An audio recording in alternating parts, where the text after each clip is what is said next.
Good morning, everyone, and welcome back to Mark Anthony's Music Picks. Today is episode number 140, and today's episode is going to be centering almost entirely around house music. I know that the majority of my listeners are probably leaning more towards the techno side. I feel like when I do my house episodes, they generally don't get as many views, but I really don't care because I have just as much fun making the more popular episodes as I do the less popular episodes. But in terms of popularity, the label that I'm going to be discussing today, Defected, is one of arguably the most long-standing and popular house music labels of all time. It was founded in 1999 by a British DJ named Simon Dunmore, and Defected, if you go and look at Discogs, has more sub-labels than I could even count or possibly ever explore. It's more of, in my opinion, I don't know Simon, and I'll be honest with you, I didn't do too much looking into the history of the label because to me, from the outside, it looks like it runs like more of a business and it has business motives. And when I've done deeper dives on other smaller, more obscure labels, I found that it was more interesting to look into it because I thought the story behind it, usually just one man or woman trying to build the label from the ground up, and I guess keeping it more underground, I think that's more of a palatable story to tell than somebody that just, was raking in the cash and was extremely successful. I don't really care about that aspect of it very much.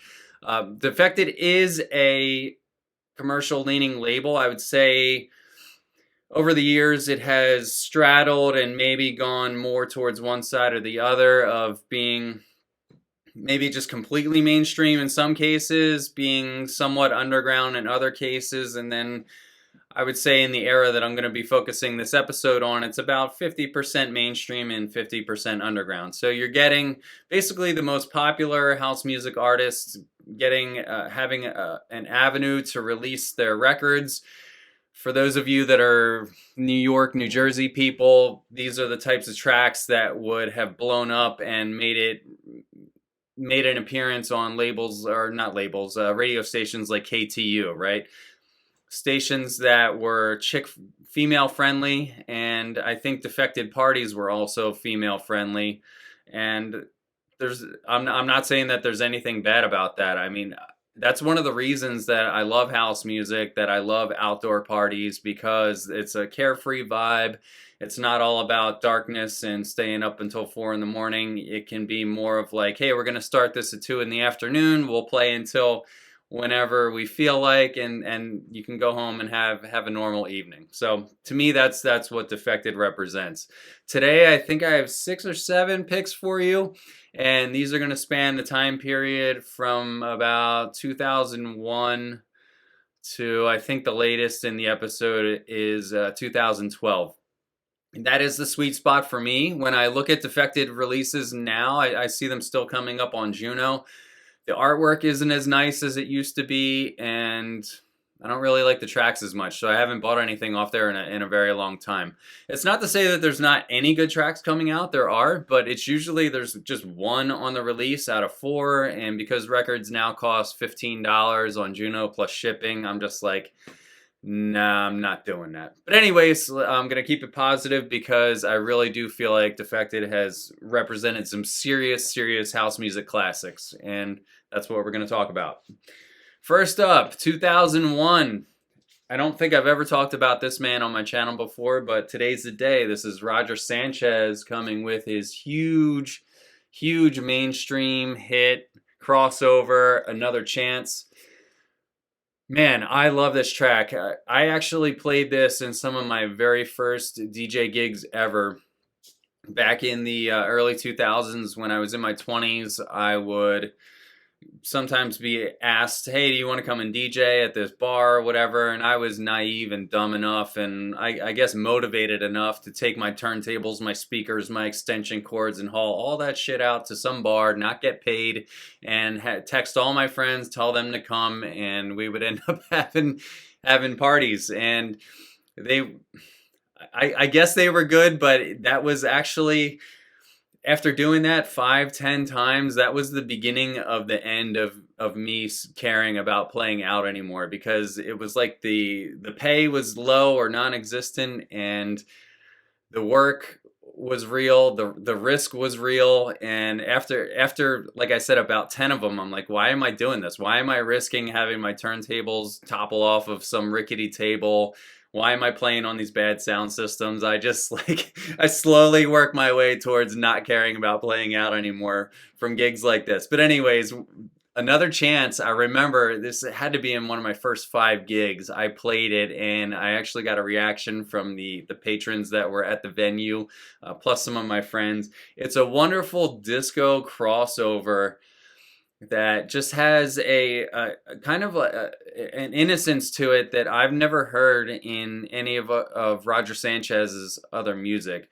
Roger Sanchez as a DJ, I feel like, is very well respected. I saw him maybe around the year 2014 play in Philly. He had 3 CDJs, and he played really great music. A lot of DJs, as they age, for some reason they end up just like not being able to pick out and discern good tracks as they get into their 50s and 60s.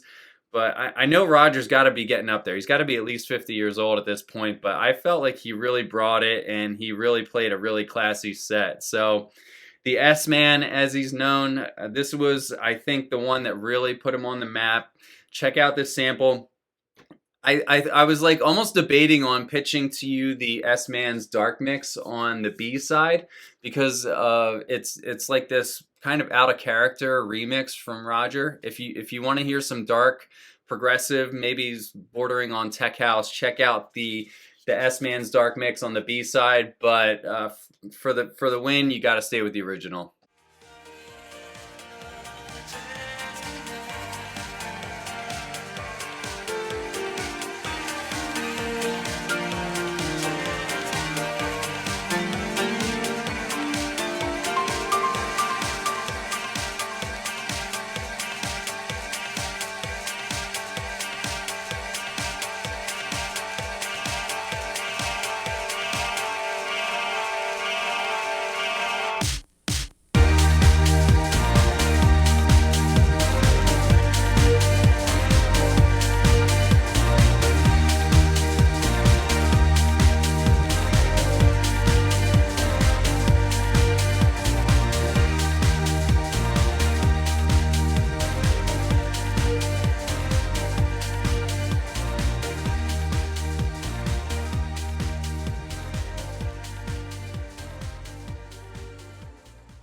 Now, moving up to 2003, a DJ that I'll admit I don't know too much about. His name is DJ Gregory, and he ran his own label that was called Faya Combo. I always thought that was a cool name, although I don't really know what that means. It kind of sounds like the word fire, but I don't really know why it's called that. DJ Gregory is a producer that I believe started releasing records in the late 90s, and he might still be active at this point. I didn't take the time to sift really through his catalog, but I only have one record of his, and this one's it. It happens to be on Defected, and it's a track called L.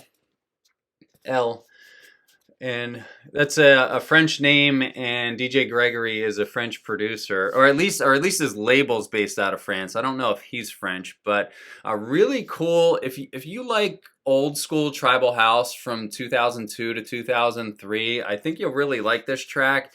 If you like violins and the idea of having like really busy symphonic house, you'll definitely like the sample here. If I were going to play this, I think I would reserve it for an outdoor event, something with some open air, and I would play it right as the sun started to go down. I think it would be a good sundown track. It has a lot of energy. It's got to be up there near 126, 127. If you pitched it up, I bet you could easily get to 128 on it without distorting it too much. So it's more of like an energized peak hour house record that I think is absolutely timeless. I wouldn't have discovered this if it weren't for the epic and immortal Danny Howell's final set at Arc. It's buried in there amongst a bunch of other tracks that are in a similar vein. But this is a nice, really classy $5 record that you can get, and it's got to be one of the best that Gregory's ever done.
Moving up to 2004, we have the wonderful, wonderful remake of Strings of Life. Now, the original Strings of Life was produced by What's-His-Face in 1987, and it was eventually remade by this group, this duo called Soul Central, as like kind of a inconspicuous white label in the year 2000.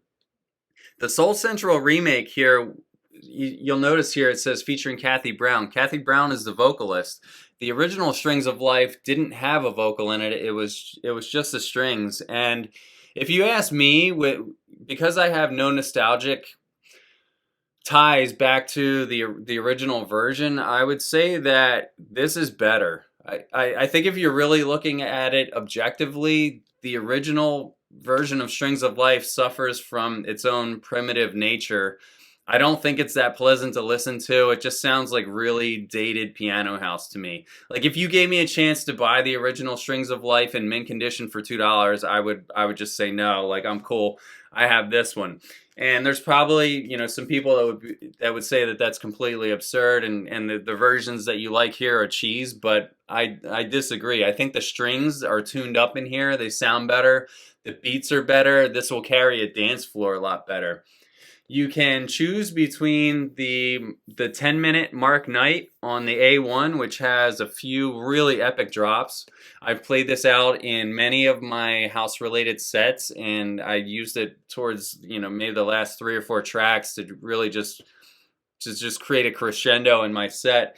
For this episode, for whatever reason, I chose the Copyright dub edit. I'm a big fan of what Copyright was doing in the mid-2000s. I like his productions.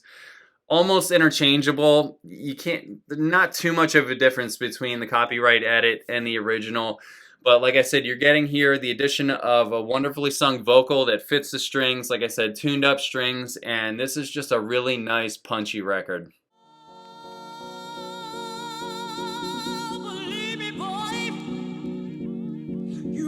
Just so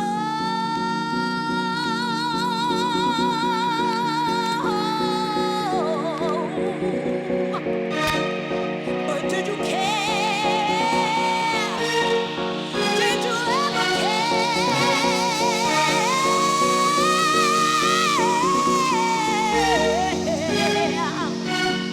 'Cause I'm sure, oh, I'm stronger on my own, stronger on my own. I'm stronger,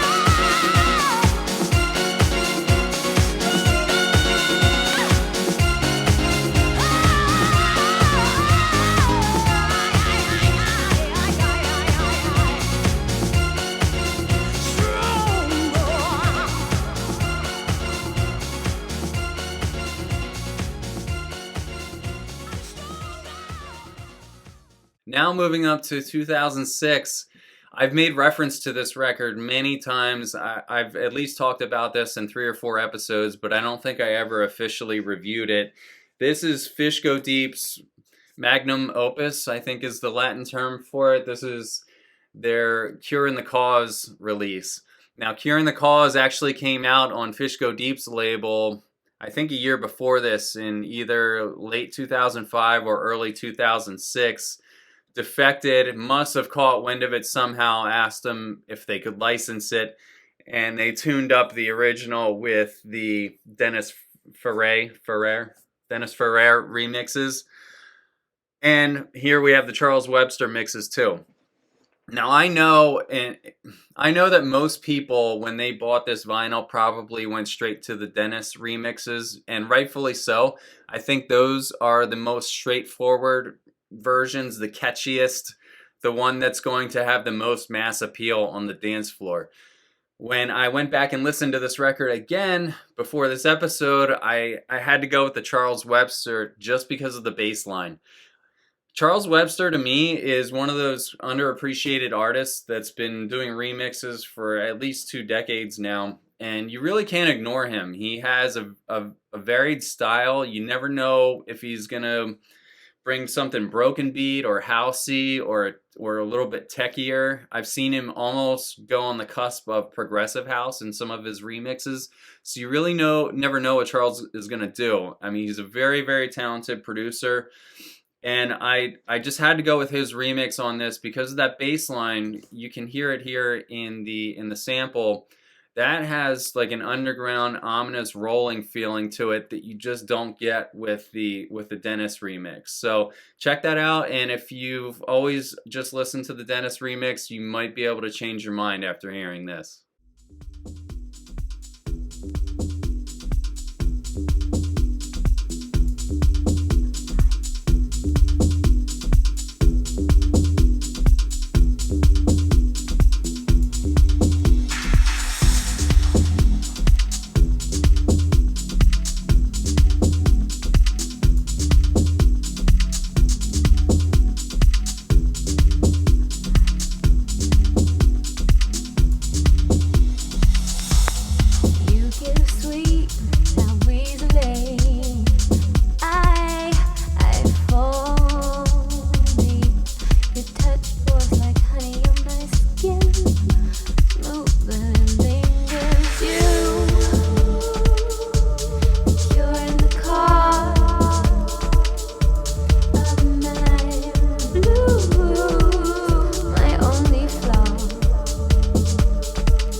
In 2005, French producer Julien Jabre, if I'm pronouncing his name correctly, released, I think, his biggest track ever.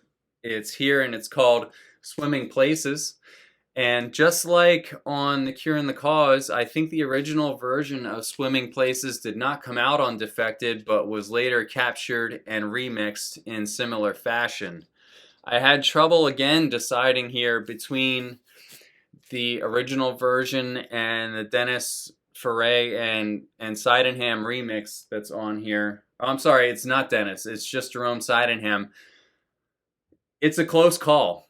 If you listen to the original mix, what you're really getting there is like an 8 or 9 minute version of a very symphonic and crescendo-driven French house tune.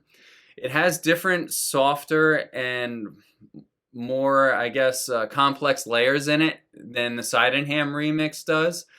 But the Sydenham is a little bit more club friendly and a little bit more compact. So I'm not saying that one's actually better than the other. For this episode, I did go with the Sydenham remix because there's something about the way that the melody is presented in there that's just a little bit cleaner than the original.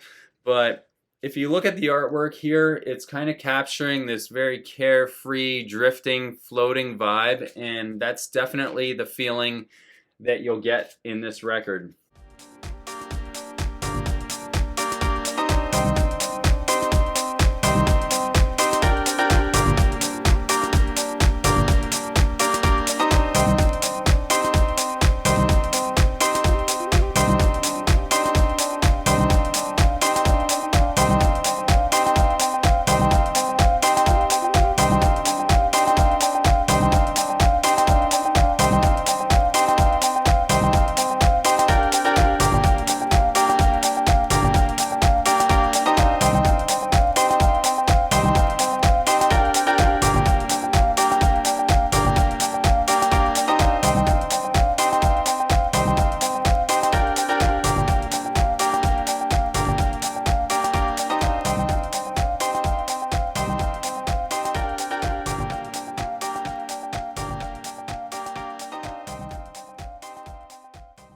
Here's another 2006 bomb that I still can't get over even to this day. This is from the Pastaboys, and as you can imagine, with a name like Pastaboys, it is an Italian duo. That's kind of a ridiculous name, but for a while, I would say for 3 or 4 years, Pastaboys were on fire with different original productions and remixes. This has got to be my favorite Pastaboys, though. The track is called Body Resonance, and I first discovered it in Steve Lawler's Wasted promo mix from 2006, which is also happens to be uploaded on my channel, so I will give you a link to it in the description. Body Resonance came out in around the same time as Ame's Reg, and it fits into the same stylistic compartment as Reg does. In 2006, you had sort of a trifecta of minimal and tech house and electro house, as it was called. Not a lot of music from that era still sounds good. A lot of it, when you go back and listen to it, it's just either cheesy or hokey, or it very much gives away the era that it's from. But I feel like Body Resonance, I would still open a set with this at night and just blow the room up with it, because there's just something, that bass line, the way that bass line hits, and the way that the Pastaboys added, you'll hear in the sample, you can hear them adding just some little melodic, little like tweaky little sprinkles to put over the top of it. So it is kind of like a minimal aesthetic combined with tech house, and the bass line, I guess, is what gives it that sort of electro house feel. But man, 8 minutes of that, I think you could really set the tone if you just came into a set, or were just starting to introduce yourself to a room and you wanted to get their attention and have them realize that, hey, like, this guy really knows what the fuck he's doing.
Here's a perennial favorite of mine. All of these records that I've mentioned so far have been played in my house music sets that I've played out. And for some reason, I always love playing this one. This is Mr. V's Put Your Drink Down. This is the part 2 remixes, and everything on here was remixed by Copyright. I mentioned Copyright earlier in this episode. Copyright appears many times on Defected over the years. If you just look through, you'll see Copyright remixing on there. You have multiple options here, different variations with all the same underlying theme. A Latin house tune with some really catchy tribal drums. And the difference between these 3 versions is the amount of Latin vocal that you're going to get in each one. You might prefer somebody that's like averse to, or thinks that the vocal in the sample I'm going to give you is a little bit hokey. I could see it going either way. You might prefer the Roomba dub. I went with the Copyright remix. I think the vocal's kind of catchy. It's almost like a Latin hip hop or a Latin rap over top of an otherwise really cool beat that, to me, even though this came out in 2007, so what are we, 15, 16 years later at this point? To me, it still sounds good. It still sounds highly relevant. It sounds very polished and tight. Like the producers and the masters really just got it dialed in.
I mentioned in the beginning or the intro to this episode that Defected has many, many sub-labels, and one of the, I'm not even sure if this is a sub-label or if it's just like a sub-theme within the label.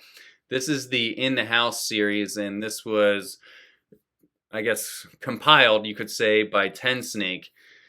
And the reason I wanted to show this to you is that this features some old tracks. Like Tensnake went back, way back in time, 10 years, 15 years earlier, to get some of the tracks on here. Like, for example, the Michael Mayer on the B2 is actually released on compact in one of the Total compilations from the year 2000. The track's called Amanda, and it was it takes a loop from like kind of like a cheesy synth pop track that's actually surprisingly good. The artist was Fox the Fox, and the track was called Precious Little Diamond, which is really cool if you go and listen to it. If you watch the video for it, it really has that early 80s cheese to, I mean, it's extremely cheesy, but almost adorable in how cheesy it is. Michael Mayer grabbed a sample from that track and fit it into his own interpretation of it, which is, I think, probably the second reason that you would want to consider owning this vinyl. Primary reason, the track I want to feature for you, is this one here, Louis Ballo, Keep It Simple. Keep It Simple is a nasty Latin house track. Oh my gosh, man. You figure the original came out on the Boogie Ballo EP in 1994, and if you consider 87 to be the relative birth time of house music in general, to consider that this was then released, 7 years later, I still think that this track was well ahead of its time. The metallic drums are catchy, the vocal, keep it simple. Keep it simple. Oh man, that is just so, that is so sick. And as if it's almost like the track could have stopped there with its cleverness and coolness, but it didn't. There is a very cool, almost back scratching, it's almost like a record being slowly rewound in reverse. I don't know what sample they took to actually get that sound, but I think overall that record is way ahead of its time. In the sample here, everything that I've mentioned to describe this track is kind of encapsulated in it, and right before the sample fades out, you'll hear that back scratch sound, and man, is that smooth. Keep it simple. Keep it simple. Keep it simple. Keep it simple. Keep it simple. Keep it simple. Keep it simple. Keep it simple. Keep it simple. Keep it simple.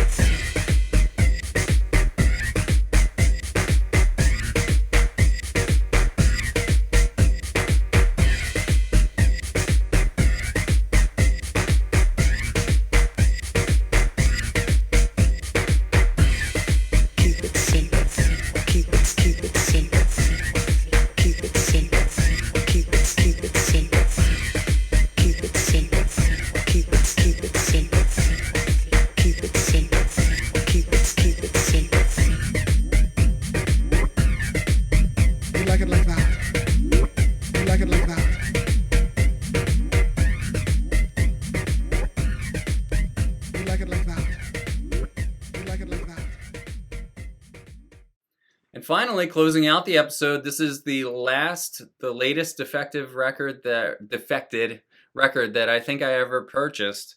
This is in 2012, and it is Kevin Saunderson's Future release.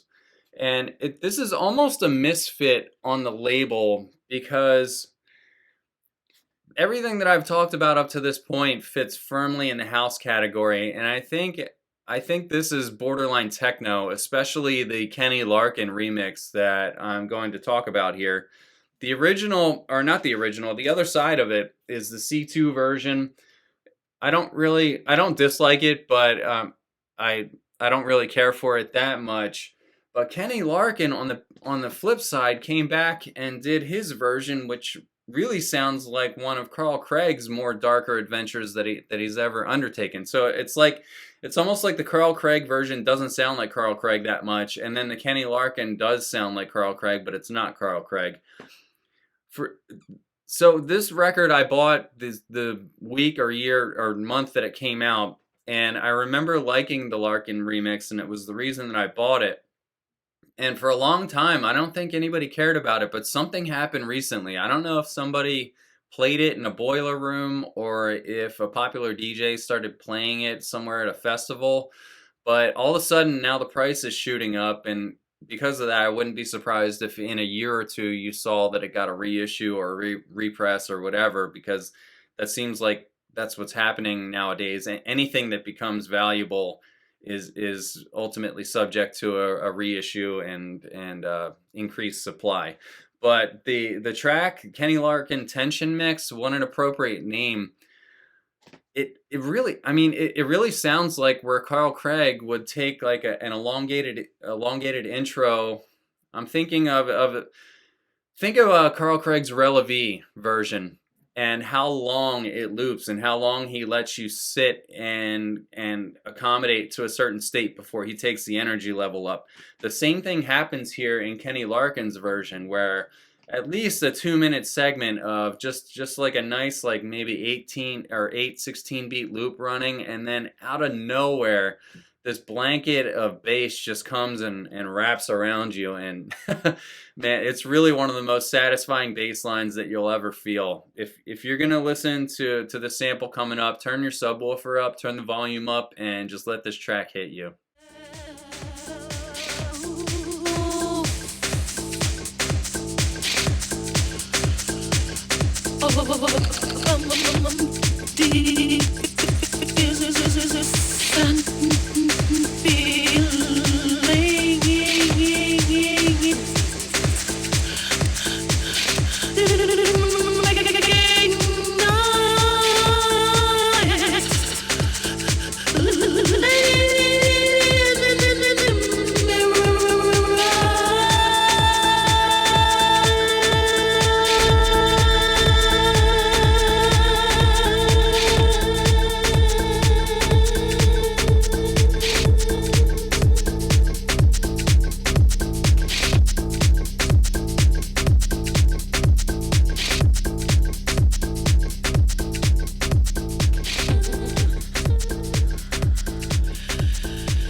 That's all for my Defected episode. I hope you guys enjoyed these picks. Feel free to make recommendations down there. Let me know what your favorite Defected songs are from over the years, especially anything from the 2000 to 2010 period. I would love to hear if I missed any. And to Simon, the label owner, thank you for all the hard work. We really appreciate the music, and best of luck to you. Take care.